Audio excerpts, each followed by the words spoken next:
রাজধানীতে বসবাসরত নিম্ন ও মধ্য আয়ের মানুষের জন্য নিরাপদ ও সুলভ আবাসন নিশ্চিত করতে ওয়ান স্টপ সার্ভিস চালু করবে রাজধানী উন্নয়ন কর্তৃপক্ষ রাজুক।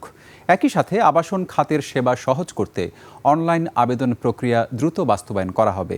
২১শে টেলিভিশন কার্যালয়ে রাজুক চেয়ারম্যানের সাথে রিহ্যাব পরিচালক এবং ২১শে টেলিভিশনের ব্যবস্থাপনা পরিচালক ও ভাইস চেয়ারম্যান তাসনোভা মাহবুব সালামের সঙ্গে অনানুষ্ঠানিক বৈঠক শেষে এসব তথ্য জানানো হয়।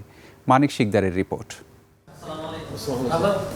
রাজুক চেয়ারম্যান প্রকৌশলী রিয়াজুল ইসলাম ২১শে টেলিভিশন কার্যালয়ে এলে তাকে উষ্ণ সম্বর্ধনা জানান প্রতিষ্ঠানটির এমডি ও ভাইস চেয়ারম্যান তাসনোভা মাহবুব সালাম।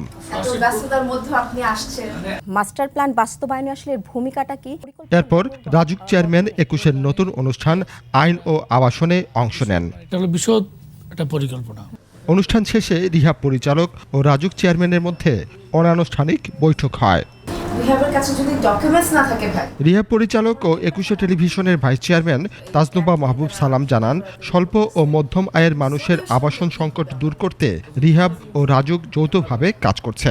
গ্রাহক ভোগান্তি কমাতে এবং আবাসন সেবাকে সাধারণ মানুষের দোরগোড়ায় পৌঁছে দিতে অনলাইন আবেদন ও ওয়ান স্টপ সার্ভিস দ্রুত বাস্তবায়নের তাগিদ দেন তিনি। প্ল্যান পাস করতে গেলে আমাদের এই দপ্তর সেই দপ্তর ঘুরতে ঘুরতে তখন প্রজেক্টটা ঝুলে যায় আলটিমেটলি। তো এটা করলে কিন্তু ডেভেলপারও ক্ষতি হচ্ছে, প্লাস ল্যান্ড ওনার যিনি থাকেন সেও মনক্ষুণ্ণ হচ্ছে। তো আমি ওনাকে বললাম অতি বিনয়ে যে আমরা যাতে ওয়ান স্টপ সার্ভিসে যেতে পারি। আরেকটা বিষয় যে আগে তো একটা সিস্টেম ছিল যে রাজুকে এনলিস্টেড হলে প্ল্যান পাস করা যায় এবং it is very easy to do. So এখন যেটা আমরা করছি যে ডেভেলপার নতুন কোম্পানি যারা আসছেন বা যারা আছেন বর্তমানে যারা রিহ্যাবের এনলিস্টেড না, তাহলে তাদের কি যেটা করতে হবে, রিহ্যাবে এনলিস্টেড হতে হবে রিয়েল এস্টেট হাউসিং এবং রাজুকের। তাহলে আমাদের জবাব দিতে থাকলো এবং আমাদের যে এই যে দুর্নাম আছে রিয়েল এস্টেট নিয়ে, সেটা থেকে আমরা ইনশাল্লাহ ওভারকাম করতে পারবো।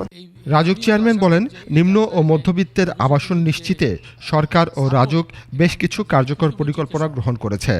আবাসন খাতে শৃঙ্খলা ফেরাতে রাজুকের নিবন্ধন ছাড়া কোনো ব্যক্তি বা প্রতিষ্ঠান ব্যবসা পরিচালনা করলে আইনানুগ ব্যবস্থা নেওয়া হবে।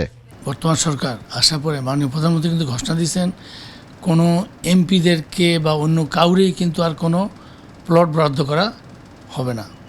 যেটা আগে নিয়ে অনেক কাহিনী আছে, দুর্নীতি আছে, সেটা আমি সেই প্রসঙ্গে না যাই। তার মানে কি যে তাহলে কাউকেই আর কোনো বেসিক্যালি খুব ব্যতিক্রমী না হলে রাজুক আর কোনো নতুন করে কোনো জমি অধিগ্রহণে যাবে না। কি করবে? ফ্ল্যাট তৈরি করবে। সেটা মূলত মধ্যবিত্ত, নিম্ন মধ্যবিত্ত এবং স্বল্প আয়ের লোকজন। রিহ্যাব থেকে ৩ সদস্য, রাজুক থেকে ৩ সদস্য দিয়ে আমরা একটা কমিটিও করছি। তারা এই সমস্যাগুলো খুঁজে বের করবে এবং একটা সলিউশনের রাস্তা দিবে। এবং আমরা সব স্টেক হোল্ডারদেরকে নিয়ে একটা ডে লং বা 2 দিন ব্যাপীও আমরা একটা ওয়ার্কশপ করতে পারি। এখান থেকে কী সমাধান আসে সেটা আমরা সরকারের কাছে সুপারিশ করব। জনস্বার্থে রাজুক ও রিহ্যাব ঐক্যবদ্ধ হয়ে কাজ করবে বলে আশাবাদ ব্যক্ত করেন রাজুক চেয়ারম্যান।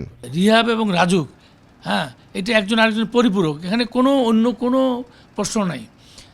অবশ্যই ভাইও তো কিছু সমস্যা থাকে। আবাসন খাতের বিভিন্ন সমস্যা ও সম্ভাবনা নিয়ে ২১শে টেলিভিশনের বিশেষ অনুষ্ঠান ও সংবাদ প্রচারের প্রশংসা করেন রাজুক চেয়ারম্যান। মানিক শিকদার, ২১শে টেলিভিশন, ঢাকা।